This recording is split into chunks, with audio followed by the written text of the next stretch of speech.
Is this immigration officer trying to help me or hurt me? Hi, I'm Jim Hacking, immigration lawyer practicing law throughout the United States out of our office here in St. Louis, Missouri.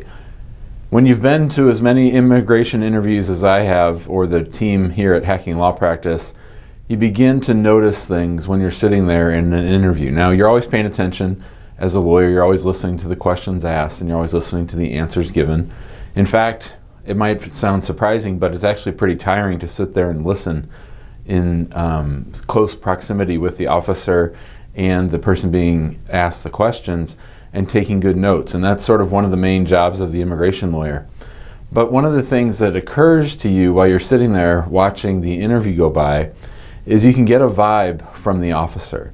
You can tell many, many times if the officer is trying to hurt your client or harm your client. And so I've been to asylum interviews where the asylum officer was extremely aggressive, was all over my client, was trying to find every nitpicky detail they could to try to show that my client was a liar. And at the same time, I went to an asylum interview recently, and I felt like the officer, even though it was a very long and thorough interview, was being very fair with my client. In fact, I thanked the officer at the end of the interview for being so fair and even-handed. And so you can't always tell when they're being even-handed whether they're going to prove the case or not, and you can't always tell when they're being hard on your client whether they're going to be approving the case or not. But it's good to sort of sit back and get a vibe to try to figure out what is the officer thinking. What are they going after? Are they coming after my client really harshly? My wife had an asylum interview lately which involved all kinds of horrible allegations for a young lady from Egypt.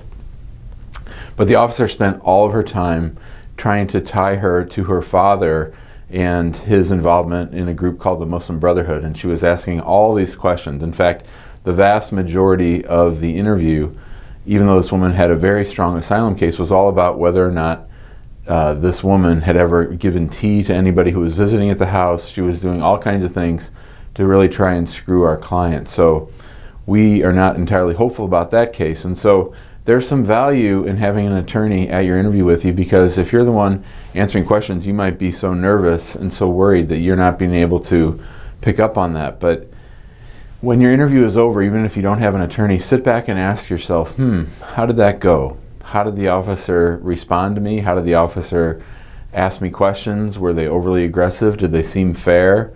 Many times I think you can get a good sense as to whether or not your case is going to be approved. So the other day I had a naturalization interview, and the officer went through all the questions very quickly. And in my mind, having been to so many interviews, I looked at her and I thought, this case is approved. And lo and behold, 3 days later, we got an approval notice. So I think there's a lot to be said to paying attention to more than just the questions asked and the answers given. And it might be hard for you as the person answering the questions, but just ask yourself when you're done, what was the vibe? How did it feel?